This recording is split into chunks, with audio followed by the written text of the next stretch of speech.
KS Prasad గారు ముఖ్యంగా ఉపరాష్ట్రపతి ఇండియా కూటమి ఉపరాష్ట్రపతి అభ్యర్థి జస్టిస్ పి సుదర్శన్ రెడ్డి గారు జగన్మోహన్ రెడ్డి గారికి ఫోన్ చేశారు.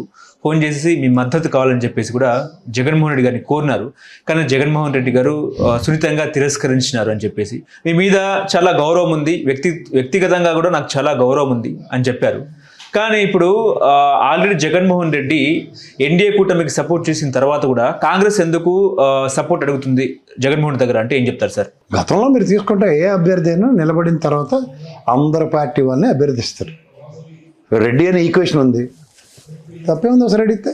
ఓకే, అందులో తప్పేం లేదు. కానీ పార్టీ నిర్ణయం వాళ్ళు విప్పే విధంగా జారీ చేస్తారు, దాన్ని సంధానపరిచి ఉంటుంది ఆన్సర్. ప్రజెంట్ ఆయన అడగడం తప్పు కాదు, ఈయన తిరస్కరించాడు, ఇవన్నీ కూడా పకోడీ కబుర్లే. అప్పుడు తిరస్కరించడు, ఖచ్చితంగా కన్సిడర్ చేస్తాం సార్ అనే చెప్తారు ఎవడన్నా సరే. లేదు సార్ మేము ఇండియా కూటమిలో లేము, ఎన్డీఏ కూటమికి ఇస్తాం, అలాంటి ఎవ్వరు చెప్పరు. ఒక స్థాయి కలిగిన వ్యక్తి కాబోయే ఉపరాష్ట్రపతి ఆ స్థాయిలో ఉంటాడు ఆయన. అంచేత ఇవన్నీ ఏంటంటే ఎవడ మట్టుగాడు ఎలా బాగుంటే అలాగా రాసుకోవడానికి వినుకోవడానికి బాగుంటాయి, కానీ అది సర్వసాధారణమైన ప్రక్రియ. ఒక ఉపరాష్ట్రపతి అభ్యర్థి నిలబడినోడు ఎవడైనా అన్ని పార్టీలని, ఎందుకంటే అది పార్టీలకు అతీతంగా రాజ్యాంగబద్ధ పదవి. పార్టీ అనుకునే పార్టీ అధ్యక్షుడు కాదు, పార్టీల తరఫున నిలబడే స్పీకర్ పదవి కానీ దీనికి కానీ గౌరవ స్పీకర్ నిలబడినప్పుడు కూడా ద వే ఈ కండక్ట్స్ హిమ్సెల్ఫ్, రాగద్వేషాలకు అతీతంగా పార్టీలకు అతీతంగా నేను నా చేరికి నేను రెస్పెక్ట్ చేస్తూ దానికి గౌరవం తీసుకొస్తానని చెప్పి ప్రమాణం చేస్తున్నారు. అలాగే ఉపరాష్ట్రపతి అన్నది ఒక హానరబుల్ పోస్ట్, దానికి రాజ్యాంగం ఇచ్చిన దీని ప్రకారం how they will be treated అన్నది డౌన్ ద లైన్. ప్రజెంట్ పార్టీల సపోర్ట్తో గెలిచే నేపథ్యం కన్నా రాజ్యసభ పార్లమెంట్లో ఉన్న పార్లమెంటరీయన్స్ అందరూ కలిపి ఓటేస్తేనే వాళ్ళకి ఇది. సో ఒక వైటల్ రోల్ ప్లే చేస్తున్నాం. జగన్మోహన్ రెడ్డి దగ్గర 4 పార్లమెంట్ స్థానాలు ఉన్నాయి, దగ్గర 11లో శాసించే స్థాయి రాజ్యసభలో ఆయన దగ్గరే ఉన్నాయి, 3 పోయినా సరే.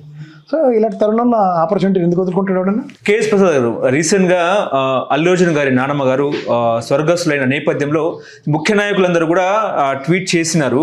అదేవిధంగా చంద్రబాబు నాయుడు గారు, లోకేష్ గారు ట్వీట్ చేశారు. అందులో భాగంగా జగన్మోహన్ రెడ్డి గారు కూడా ట్వీట్ చేశారు.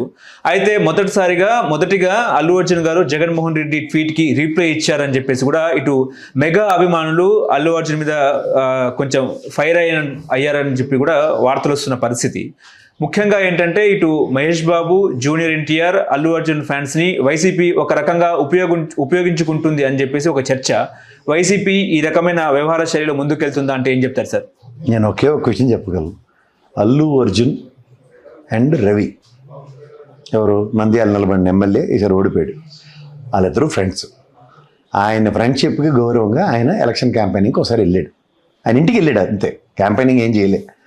దీనికి ఇంక వైఎస్ఆర్సీపీ ఏది పడితే అన్వయించి శిల్పారవి ఇంట్లో అతనికి ఉన్న ఫ్రెండ్షిప్ని కూడా రాజకీయ కోణాల్లో ఇష్టం వచ్చినట్టు వాడేసి, ముఖ్యంగా పవన్ కళ్యాణ్ గారికి క్యాంపెయినింగ్ విషయంలో ఆ రోజు చిరంజీవి గారికి మొత్తం కుటుంబం అంతా వచ్చినట్టు ఈయనకైతే రాలేదు. ఎవరో ఆనందం ఉన్న వాళ్ళు చేశారు. ఇవాళ ప్రత్యక్ష రాజకీయాల్లో పార్టీలు నమ్ముకుని వెళ్తే జూనియర్ ఎన్టీఆర్లో కూడా తెలుగుదేశం సపోర్ట్ చేయలేదు. సో అవన్నీ వీళ్ళు ఫ్యాన్స్ ఏది పడితే అది మాడతారంటే వాళ్ళందరూ పడి సాగమని అంటారు. ఎందుకంటే సంబంధం లేని విషయం అది. ఇప్పుడు క్రానికల్ ఆర్డర్లో జగన్మోహన్ రెడ్డి గారికి సమాధానం ఇవ్వచ్చు, లేదంటే లోకేష్కి సమాధానం ఇవ్వచ్చు, లేదా చంద్రబాబు గారికి సమాధానం ఇవ్వచ్చు. మా అయితే thanks sir for your concern, I definitely take your condolences అని తీసుకునే నేపథ్యంలో ఎవరికి ఫస్ట్ పెట్టాడు ఇవన్నీ ఏంటిది? రిప్లై ఇచ్చాడంటే ఇస్తారు. వీళ్ళు ఫిజికల్గా కొంతమంది పవన్ కళ్యాణ్ గారు వెళ్ళారు, పవన్ కళ్యాణ్ గారికి థ్యాంక్స్ చెప్పుకోండి, ఏదైనా దాన్ని ఏమంటారు సంఘీభావ సభలా లేదా సినిమా హిట్ సభలా? వాళ్ళ నాన్నమ్మ గారు చనిపోయారు, ఆయన కండోలెన్స్ ఇవ్వడానికి ఎవరు వచ్చినా ఆయన రిసీవ్ చేసుకున్నాడు, వాళ్ళతో బాగానే కండక్ట్ అయ్యాడు. అది సంబంధించిన వరకు అది చూడండి, రాని వాళ్ళందరూ కండోలెన్స్ మెసేజ్లు పెడతారు. కానీ సోషల్ మీడియాలో ఫ్యాన్స్ వారేంటి అసలు? వాళ్ళకి ఎందుకండి తుంటి కొడితే పలరు, పెద్దానికి వాళ్ళు ఎందుకు చేస్తున్నారు? అసలు పార్టీల ముద్రలు వాళ్ళకి వేయవలసిన అవసరం ఏముంది? ఆయన ఏమన్నా నేను వైఎస్ఆర్సీపీ నెంబర్ చెప్పి తీసుకుని వాళ్ళ మామగారు అయితే టీఆర్ఎస్ తరఫున నిలబడినాయి. నేను ఇప్పుడు కాంగ్రెస్లో ఉన్నారు, ఏం చేయమంటారు ఇప్పుడు? చెప్పండి, వాళ్ళకి చెప్పండి. కాంగ్రెస్లో ఉన్నాడు కాబట్టి ఇది, లేకపోతే ఇందులో ఉన్నారు కాబట్టి ఇది, ఏం చెప్పాలి? నిన్నైతే ఉపాసన గారు వెళ్ళి ఒలింపిక్ దీని మీద వెళ్ళి రేవంత్ రెడ్డి గారితో మాట్లాడొచ్చారు. ఏమనాలి? వాళ్ళ మామగారికి జై, ఆయన కాంగ్రెస్లో ఉన్నాడు కాబట్టి ఆవిడ వెళ్ళిందని మాట్లాడాలి. అది ఏమైనా అర్థం ఉన్నాయా? ఏంటి అసలు రాజకీయాలకి వాళ్ళ పార్టీలకు సంబంధించినంత వరకు ఏమైనా ఉదాహరణకి ఈ పార్టీకి రాజీనామా చేసి ఆ పార్టీలో జాయిన్ అంటే అప్పుడు మాడమనండి. అలాగే పార్టీలో లేరు. వాడేమో ఏదో చూడండి ఊరుగాలు ఒకటి ఎడుతుంటే సూర్యులో సుట్టకాలు ఏడిచినట్టు వాళ్ళ నాన్నమ్మ గారు పోయి ఆయన బాధలు ఉంటే ఆయన పార్టీలు ముద్రలు వేసి జగన్మోహన్ రెడ్డికి రిప్లై ఇచ్చాడు, చంద్రబాబుకి ఇవ్వలేదు, పవన్ కళ్యాణ్ ఇంటికి వస్తే కాళ్ళ దగ్గర వేసాడు. ఇవన్నీ ఎందుకంటే కేఎస్ ప్రసాద్ గారు ముఖ్యంగా హరికృష్ణ వర్ధంతి నాడు సుహాసిని గారు కొన్ని వ్యాఖ్యలు చేశారు. అవసరం ఉంటే ఎన్టీఆర్ కూడా రాజకీయాల్లోకి వస్తారు, కాకపోతే ఇప్పుడు ఆయన సినిమాలలో బిజీగా ఉన్నారని చెప్పేసి కూడా ఆమె ఒక వ్యాఖ్యల్ని చెప్పిన పరిస్థితి. ఎట్లా చూస్తారు సార్? ఎన్టీఆర్ నిజంగా రాజకీయ ఎంట్రీ ఉంటుందా? ఇప్పుడప్పుడే ఉండదండి, చాలా టైం ఉంది దానికి, చాలా టైం ఉంది. ఏమో లేదు, షిండే పరిణామాల తర్వాత ఏమవుతుందో నేనైతే ఊహించుకోలేను. ఓకే, కానీ అతని మీద చేసిన వ్యాఖ్యలు ఇప్పటికీ కూడా ఫ్యాన్స్ జీర్ణించుకోలేకపోతున్నారు. దాని మీద ఎందుకు మాట్లాడదండి ఆవిడ సుహాసనమ్మ? ఇవి సుహాసనమ్మ షర్మిల గారి పార్ట్ 2 తెలుసా మీకు?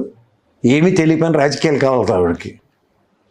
ఓగటిపల్లి నియోజకవర్గంలో నాకు తెలిసి ఆవిడ ఔన్నత్యం ఎంతమంది అతిరథ మహారథులు ఉన్నారు. ఓకే, అలాంటి వాళ్ళని కాదని ఆవిడ సొంతంగా ఆవిడ కోర్ టీంతో రాజకీయాలు చేస్తే తెలుగుదేశం పార్టీకి వచ్చిన కష్టం ఏంటో కూడా నాకు తెలుసు. ఎందుకు సార్ ఇలాంటి వాళ్ళు అందరూ చెట్టు పేరు చెప్పుకొని కాయలు అమ్ముకునే బ్యాచ్లు ఇవన్నీ. ఓకే, రామారావు గారి లెగసీలో ఉన్న జూనియర్ ఎన్టీఆర్ గారి గురించి ఈవిడికి ఇప్పుడు తెలిసి వచ్చింది. అలా అనేక అన్నో తమ్ముడు అవుతాడు, ఆవిడకి తమ్ముడు అవుతాడు. అంత మాట అన్న తర్వాత ఏ ప్రాతిపదిక మీద క్షమించగలిగిందండి ఆవిడ? ఎంత కదా పెన్నమ్మే కదా ఆవిడ, వాళ్ళ నాన్నగారు అంశే కదా. ఎవడన్నా ఆ మాట అంటే ఊరుకోవాలా ఫ్యామిలీలో? కొన్ని వాళ్ళంటే ఏదో ఆబ్లిగేషన్స్ తెలుగుదేశంలో. ఈవిడికేంటి ఆబ్లిగేషన్? కళ్యాణం గారి సిస్టర్ కదా ఈవిడ. తోలు తీయాలి ఆ స్టేట్మెంట్కి. తమాషాలుగా ఉందా తగరాలుగా ఉందా అని ఎవరికైనా కన్న తల్లిని మాట్లాడే హక్కు ఉంటుందండి. అదో కుటుంబ సభ్యులు ఆ విధంగా మాట్లాడుతూ తీసుకోగలుగుతారా?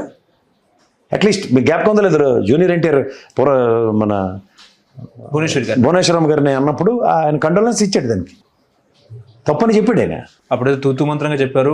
మరి ఆ తూతు మంత్రం ఇప్పుడు ఉందా? అట్లీస్ట్ లేదు. వాళ్ళకంటే డిఫరెంట్ ఆబ్లిగేషన్స్. ఈవిడికైతే స్ట్రైట్ లైన్ మెథడే కదా, స్ట్రైట్ లైన్ బ్రదరే కదా అతను. కేఎస్ ప్రసాద్ గారు ముఖ్యంగా ఆర్కే గారు కొత్త పలుకులో చంద్రబాబుని ధృతరాష్ట్రుడితో పోల్చిన పరిస్థితి, అంటే దుర్యోధనుడు లోకేష్ అన్నమాట. అంటే ఏం చెప్తారు? నువ్వు ఊర్రపోయిన అడుగు ఫస్ట్. ఈ పెన్నుగా అయితే ఉంది కదా అని చెప్పి కరపత్రమే మెయింటైన్ చేస్తున్నాను అపవాదం నుంచి. నాకైతే నాకు ఖచ్చితంగా నేను చెప్పగలను, ఎన్టీ రామారావు గారిని ఆ పచ్చల్లోడు ఇది ఎలా బదనాం చేశారు, సేమ్ చంద్రబాబు గారిని కూడా బదనాం చేయడానికి కంకణం కట్టుకున్నారని చెప్పొచ్చు, డైరెక్ట్ చెప్పొచ్చు. ఇందులో there is no second thought at all. ఒకడికి ఎలివేషన్ ఇవ్వడానికి అవతల క్యారెక్టర్ ఎలా హ్యూమిలేట్ చేస్తారో, ఎలా అసాసినేట్ చేస్తారో ఈ ఇద్దరిని మించిన వాళ్ళు లేరు. ఓకే, ఆ తపేలా పేపర్లకి ఆ క్రెడిట్ ఉంది. రామారావు గారిని సర్వనాశనం భ్రష్టు పెట్టించిన దౌర్భాగ్యులే. అంచేత ఆ ప్రాస్పెక్ట్లో వాళ్ళు చంద్రబాబు గారికి ఆ కష్టం ఉందా అన్నదే విశ్లేషణ ఉంటుంది అన్నది. వీళ్ళకి గ్యాప్ వస్తుందా, చెడిందా అంటే ఏం చెప్తారు? చెడ్డమే ఉండదు. లొకేషన్ ఎత్తుకోవడానికి ఇది మొదలెట్టేసాడని అర్థం. ఇందులో నో సెకండ్ థాట్. అప్పుడు రామారావు గారిని కొమ్మేయడానికి చంద్రబాబు గారిని ఇలాగే ఎత్తుకున్నారు, లొకేషన్ ఎత్తుకోవడానికి చంద్రబాబు గారిని ఇలాగే అన్యాయం చేస్తున్నాడని చెప్పగలను నేను. నాకు మమ్మట్లేదు దీంట్లో. ఇంకా జర్నలిస్ట్ బ్యాచ్ కాదు వాళ్ళు, ఒరిజినల్ కాదు అని డూప్లికేట్ జర్నలిజాలు. అంటే కొత్త తరానికి పుంతలు వేసే దిశగానే వీళ్ళిద్దరు. కొత్త తరం వాళ్ళ కాడే ఉండదు. వీళ్ళ స్వప్రయోజనాలు కాపాడుకోవడానికి ఎదలాడి గడ్డిని గరిచేస్తారు. అవతల బలంగా స్థాయి కలిగిన నాయకులను పణంగా పెట్టేస్తారు. రామారావు గారినే బతకనివ్వలేదు వీళ్ళు. చంద్రబాబు గారు ఎంత అంటే చంద్రబాబుకే గైడ్లైన్స్ ఇచ్చేంత వ్యక్తి ఆర్కేనా, అందుకే పక్కన పెట్టారా అనేది చర్చ. గైడ్ లైన్స్ ఒకటి P4 P4 ఇతను గైడ్ ఐడియా అలా దిక్కుమల ఐడియాలు ఇచ్చిందే ఏంటి? అవి భూమరంగా వేసాక చేతులు కడుక్కునే కార్యక్రమంలో చంద్రబాబుని బదనాం చేసే కార్యక్రమం. ఎంట గెలిచి రచ్చగలమనండి. ఫస్ట్ ఎంట గెలిచి రచ్చగలమనండి. ఇంట్లో రామారావు గారి పరిస్థితి కాదు తెలుసుకోమనండి. అంటే ఆర్కే ఐడియాలజీని టీడీపీ ఒప్పుకోవట్లేదు అంటారా? నీకు అసలు పవన్ కళ్యాణ్ గౌడ్కి ఆర్కే గౌడ్కి ఐడియాలజీ ఉందంటే మీలో వాళ్ళు నమ్మండి, నేనైతే చచ్చినా నమ్మను. వాళ్ళిద్దరికీ ఐడియాలజీ లేవని అర్థం.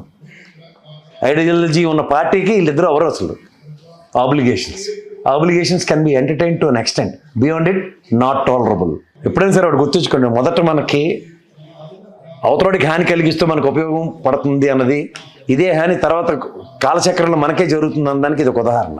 ఓకే, గతంలో రామారావు గారిని కూడా ఇలాగే హ్యూమిలేట్ చేస్తూ స్టార్ట్ చేశాడు ఈ ప్రస్థానం. ఇద్దరు అతను ఇదే ప్రస్థానం ఇప్పుడు చంద్రబాబు గారికి జరుగుతుంది, అంతకనే ఏం లేదు. ఓకే, అంటే ఆర్కే చెప్పే అవినీతి కేవలం ఎమ్మెల్యేలు మాత్రమే బాధ్యులా? నిన్న బాగా చాలా మంది ఇసుక తింటున్నారు అని చెప్పేసి ఒక కామెంట్ రిలీజ్ చేశారు కదా, దానికి కేవలం ఎమ్మెల్యేలే బాధ్యులా, చంద్రబాబు నాయుడు ఎందుకు బాధ్యులు కాదన్నట్టు కూడా మాట్లాడుతున్నారు కదా. ఇప్పుడు నారాయణ చైతన్య కాలేజీలో ర్యాంకులు వస్తే నారాయణ గారు బొమ్మ వేసుకుని నారాయణ స్కూల్లో ఫస్ట్ ర్యాంక్ వచ్చిందని రాస్తున్నారా, లేకపోతే వేరే దగ్గర వచ్చిందని రాస్తున్నారు? బాధ్యత నారాయణదా లేకపోతే మిగిలిన అందరూ తీసుకుంటున్నారా? నారాయణ కోచింగ్ సెంటర్లో ర్యాంక్ వచ్చిందని చెప్తున్నారా లేదా? అలాగే చంద్రబాబు నాయుడు గారు తెలుగుదేశం గవర్నమెంట్లో అపవాదం వస్తే మచ్చ అలగబడుతుందా ఎలగబడుతుందా? చంద్రబాబుకి పడుతుంది. మరి ఆ క్రిటికల్ టాప్ తెలియకుండా రాసేస్తున్నాడు. మరి అంత తోపు రహస్యాలు ఇవన్నీ సలహాలు చెప్పే నేపథ్యం ఉన్నప్పుడు డైరెక్ట్గా హాట్లైన్ ఒకటి తీసుకొని చెప్పొచ్చు కదా చంద్రబాబు నాయుడికి. పలానోడు ఇక్కడ మడతెట్టేస్తుంటే పలానోడు అక్కడ కరిచేస్తుండే అని. గడ్డి ఎక్కడ కరుస్తున్నాడు, ఎక్కడ మడతెట్టేస్తున్నాడు ఆ పడ ఏంటి ఇన్వెస్టిగేటివ్ జర్నలిజంలో సారాంశాలు రావట్లేదా? లేదా బ్లాక్మెయిల్ రాజకీయాలా? లేదా రామారావు గారిని మడతెట్టేసే రాజకీయాలా? ఏవో అలా చెప్పానండి. ఎంతకన్నా పెద్ద ప్రశ్నలు ఏమి ఉండాలి మోకాలకి. ఇందులో భాగంగా మళ్ళీ జగన్మోహన్ కూడా యాడ్ చేశారు. అదే మరి యాడెడ్ ఫ్లేవర్ అంటారు చూడు. ప్రతిదానికి ఏంటి షుగర్ కోటెడ్ అని పిలుస్తుంటాయి చూడండి. ఎక్కడ ఆవు వ్యాసంలో జగన్మోహన్ రెడ్డి లేకుండా తెప్పించుకోలేరు అన్నమాట.